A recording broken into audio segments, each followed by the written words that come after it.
आप सभी का शैलेश अग्निहोत्री के चैनल पर एक बार फिर से बहुत बहुत स्वागत है। स्टूडेंट्स, हम लोग रिएक्शन मैकेनिज्म पढ़ रहे हैं और रिएक्शन मैकेनिज्म का पहला पार्ट हमने अपलोड कर दिया है, जहां पर SN1 SN2 के सारे फंडामेंटल्स, रिएक्शन मैकेनिज्म, वहां पर स्टीरियोकेमिस्ट्री किस प्रकार से है, वॉल्डेन इन्वर्जन, रासमाइजेशन, सब एग्जाम्पल के साथ हमने आपको सरल भाषा में समझाया हुआ है। आज ये दूसरा पार्ट हम लोग लॉन्च कर रहे हैं, यहां पर SN1 और SN2 में जो रेट होती है रिएक्शन की, वो सबस्ट्रेट के स्ट्रक्चर पर कैसे निर्भर करती है, कैसे अगर सबस्ट्रेट के अल्फा पोजीशन और बीटा पोजीशन पर हमने ब्रांचिंग कर दी तो उसका प्रभाव SN1 SN2 की रेट पर कैसे पड़ेगा और क्यों पड़ेगा, ये सारी बातें हम लोग सरल भाषा में विद एग्जाम्पल, विद ऑर्डर सब करने वाले हैं। तो बने रहिएगा और सीखते रहिएगा। तो स्टूडेंट, आप देखिए, जो हम लोग पहला केस ले रहे, तो यहां पर हमने एक हेडिंग डाली हुई है, reactivity in SN1 and SN2, effect of substrate structure, branching at alpha position and beta position.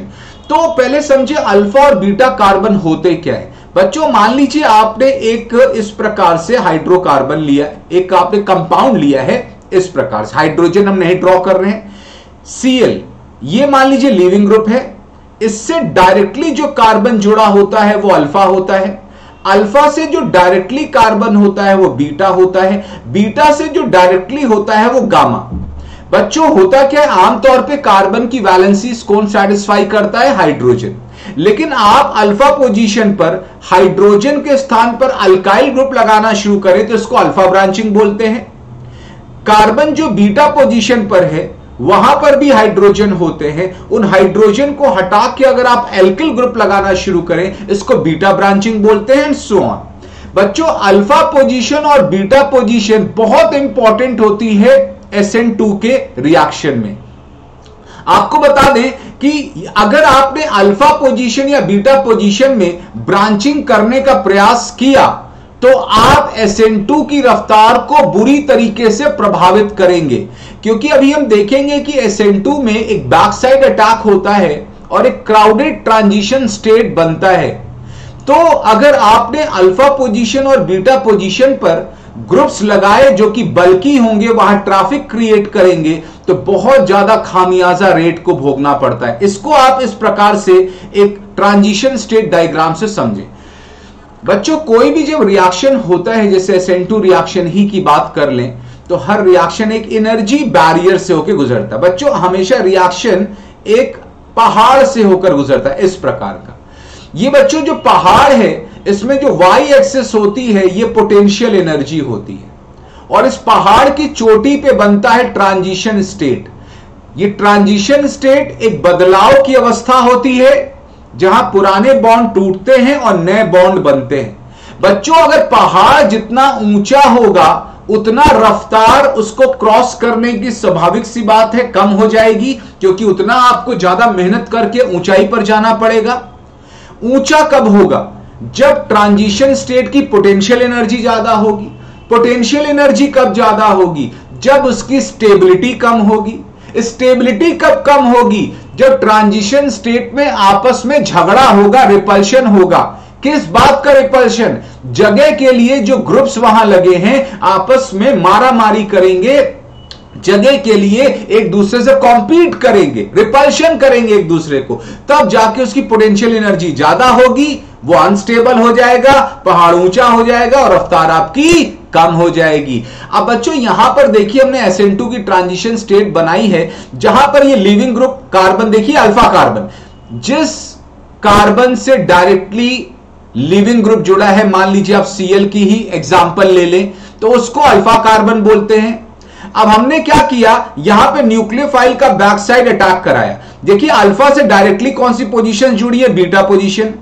Beta से डायरेक्टली कौन जुड़ा है? Gamma position.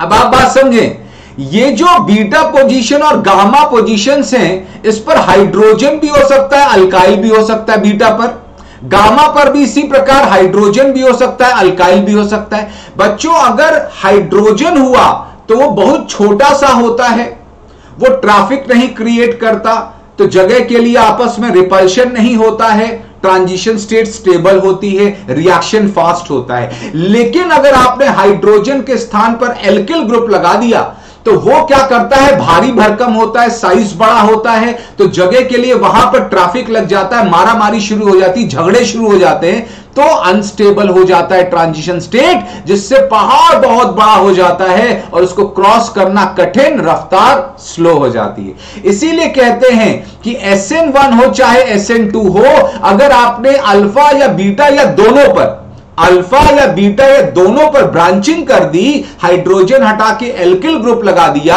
तो इतना ट्रैफिक हो जाएगा कि SN2 की ट्रांजिशन स्टेट बहुत अनस्टेबल हो जाएगी और रफ्तार SN2 की बहुत ज्यादा कम हो जाएगी।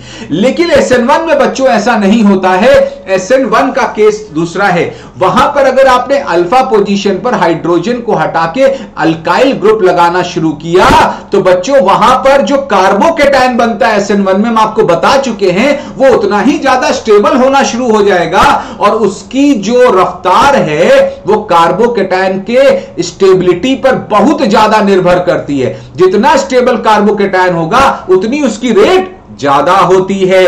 तो अल्फा पोजीशन पर अगर आपने ब्रांचिंग की तो SN1 के लिए तो बहुत ही बढ़िया होगा, रेट बहुत बढ़ जाएगी, लेकिन SN2 के लिए बढ़िया नहीं होगा। और आपको बता दें कि बीटा पोजीशन पर ब्रांचिंग करने पर SN2 तो बहुत प्रभावित होता है, परंतु SN1 पर कोई खास फर्क नहीं पड़ता है। तो ये सारे ऑप्शन आप मोर देन वन के लिए दिमाग में रखिएगा।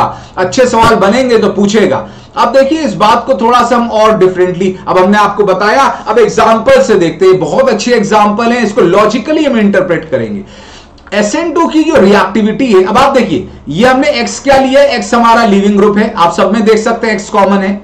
इससे डायरेक्टली जो कार्बन है वो अल्फा है, यहां आप देखिए अल्फा, अल्फा से डायरेक्टली जो जुड़ा है बीटा, अल्फा बीटा, बीटा से जो डायरेक्टली जुड़ा है गामा। बात समझे, अल्फा में यहां कोई भी ब्रांचिंग नहीं है, तीनों के तीनों हाइड्रोजन है। आपने एक हाइड्रोजन हटाकर एक मिथाइल ग्रुप लगा दिया, अल्काइल ब्रांचिंग शुरू हो गई। कहां ब्रांचिंग किए, अल्फा पर ब्रांचिंग किए, और उसका क्या परिणाम हुआ, रेट SN2 की जबरदस्त घट गई। फिर आप नहीं माने, अब आपने क्या किया, बीटा पे जो 3 हाइड्रोजन था उसमें से एक हाइड्रोजन हटा के वहां अल्काइल ग्रुप लगा दिया। अब यहां पर देखिए, यहां पर अल्फा पर एक ब्रांचिंग थी, यहां पर भी अल्फा पे एक ब्रांचिंग है, लेकिन यहां पे बीटा पर आपने एक ब्रांचिंग और कर दी। तो आप चाहे अल्फा पर ब्रांचिंग बढ़ाओ चाहे बीटा पर बढ़ाओ, उसका प्रभाव पड़ता है कि रिएक्शन की रेट कम हो जाती है, ट्रैफिक जाम लगाते हैं अल्फा पोजीशन और बीटा पोजीशन। लेकिन गामा पर आपने कोई परिवर्तन किया, डेल्टा पर कोई परिवर्तन किया, उसका कोई प्रभाव नहीं। अरे भाई, आपको सामान लाने जिस दुकान पर जाना है उसके अगल बगल जाम लगेगा तभी ना आपको दिक्कत होगी। अब जाम लगा 10 किलोमीटर दूर तो उससे आपको क्या फर्क पड़ता है। तो जो आप जहां जा रहे हैं वहां जाम नहीं होना चाहिए, और वो जगह क्या है, अल्फा और बीटा। तो आप ये एक बहुत अच्छी बात को उदाहरण से देखिए, और ये क्वेश्चन पूछेगा और मैक्सिमम लोग गलती करेंगे, अधिकतम लोग। ये देखिए, ये एम प्रोपाइल है, दूसरा तीसरा एग्जाम्पल, और चौथा एम ब्यूटाइल है। यहां पर भी अल्फा पर एक ब्रांचिंग, बीटा पर एक ब्रांचिंग, यहां पर भी आप देख सकते हैं अल्फा पर एक ब्रांचिंग, एक हाइड्रोजन हटा के अल्काइल ग्रुप लगाया। यहां पर भी बीटा पर एक ही ब्रांचिंग, एक ही हाइड्रोजन हटा के अल्काइल ग्रुप लगाया। बस यहां पे एक्स्ट्रा क्या है, गामा पर भी एक ब्रांचिंग किए हैं, लेकिन उसका प्रभाव नहीं पड़ेगा क्योंकि गामा बहुत दूर है। तो इसका मतलब इन दोनों की रेट तो सेम होनी चाहिए, और एक्सपेरिमेंटली इन दोनों की रेट बच्चों सेम होती है। इसका मतलब सिर्फ अल्फा और बीटा पर ही मायने रखता है, गामा पर मायने नहीं रखता है। इसको सवाल के माध्यम से, थ्योरी के माध्यम से पूछा जा सकता है, बहुत इंपॉर्टेंट है, ध्यान रखेंगे।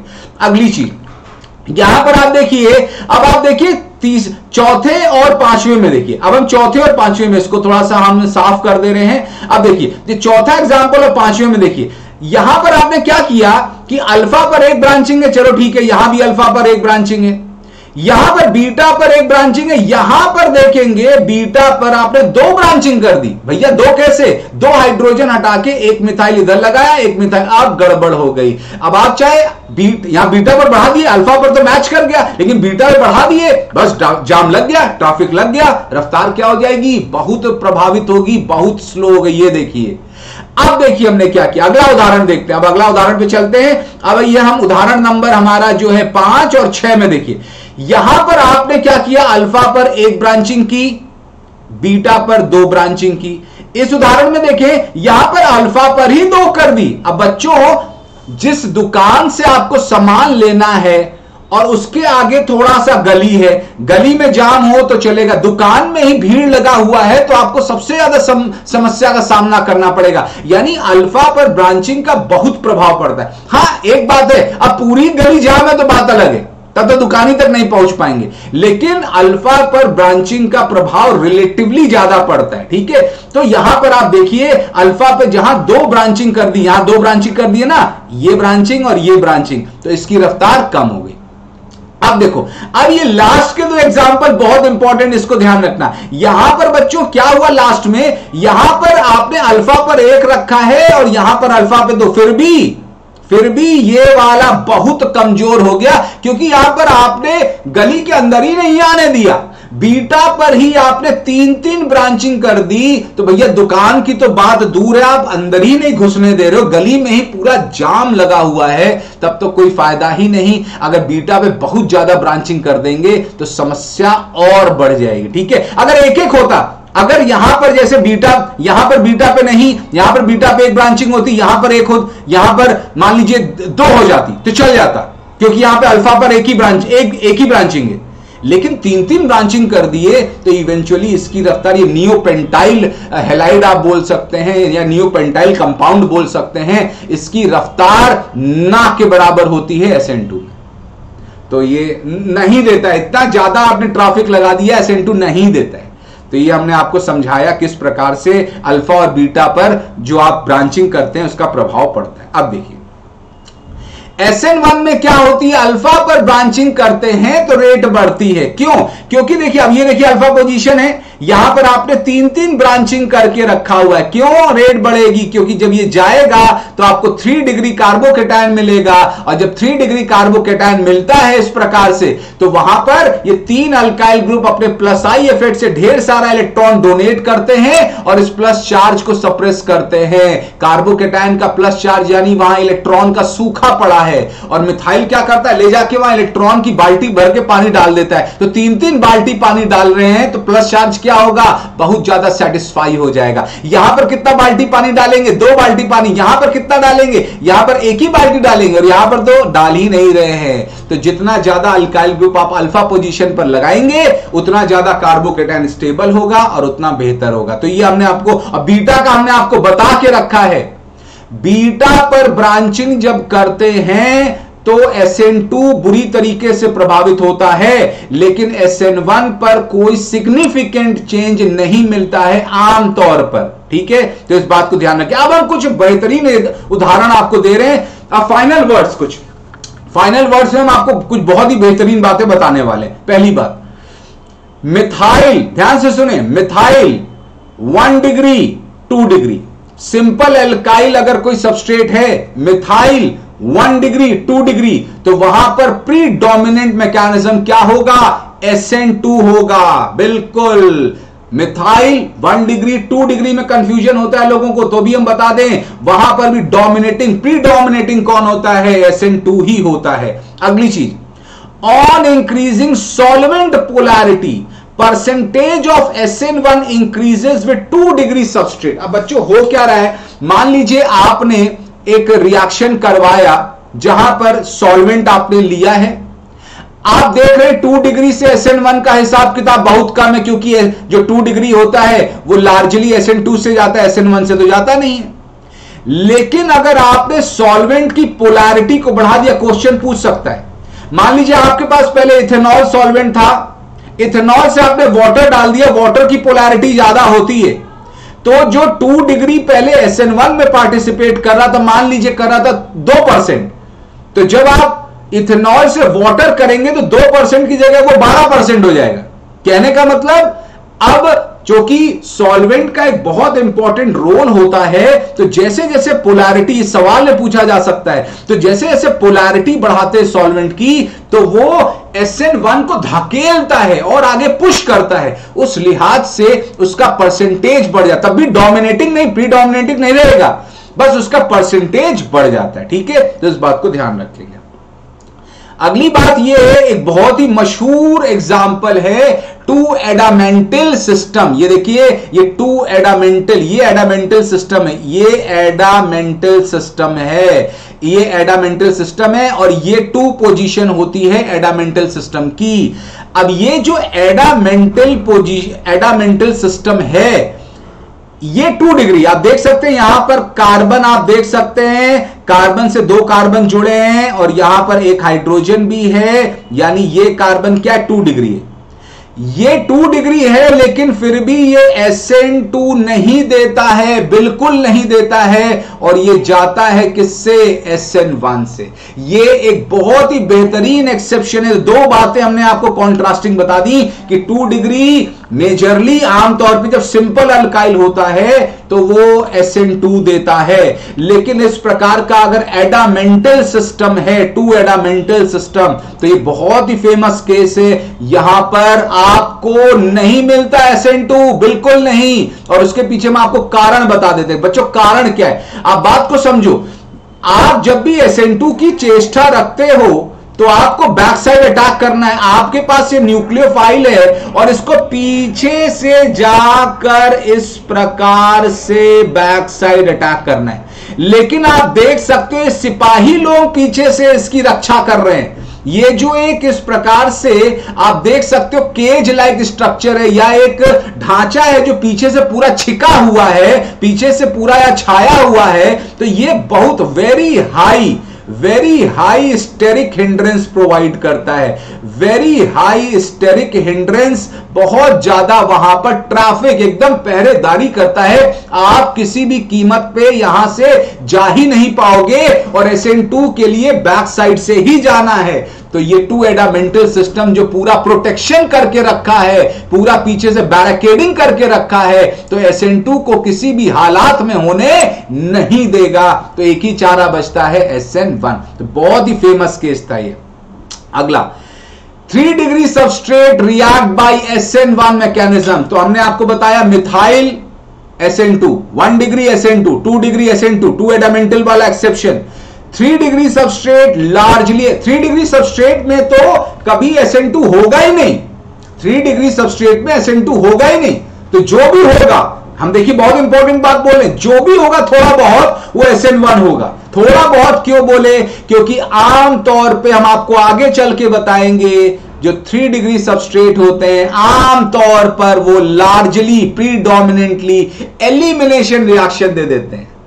तो बेचारा SN1 बहुत कमजोर ही रह पाता है। उधर SN2 ने बाजी मार ली, और जब इसकी बारी आती है तो इसका एक बहुत जबरदस्त कॉम्पिटिटर होता है E1 या E2 भी होता है 3 डिग्री का। E1 E2 2 पॉसिबिलिटी होती है, तो वहां पर एलिमिनेशन बाजी मार लेता है। लेकिन वहां पे हम आपको बहुत सी बातें बताएंगे, कैसे आप SN1 को फेवर कर सकते हो, टेम्परेचर कैसे रेगुलेट कर सकते हो, और भी चीजें होती हैं। तो ये सारी बातें चलती रहेंगी रिएक्शन मैकेनिज्म में। इसी प्रकार से फंडामेंटल और लॉजिक के आधार पर हम लोग बात करेंगे। दुनिया भर के एग्जाम्पल, ऐसा क्यों वैसा क्यों, ये सबको हम लॉजिकली एक्सप्लेन करेंगे। तो आप इसी प्रकार बने रहिएगा, पूरा वीडियो अच्छे से समझिएगा। इस पे सवाल जो भी हमने कराए हैं उनकी पीछे लॉजिक समझिएगा, आप हर एक सवाल को बनाने में सक्षम होंगे। और बहुत ही जल्दी फिर हम अगले रिएक्शन मैकेनिज्म के वीडियो के साथ मिलते हैं। तब तक अपना बहुत बहुत ख्याल रखिएगा। Thank you very much.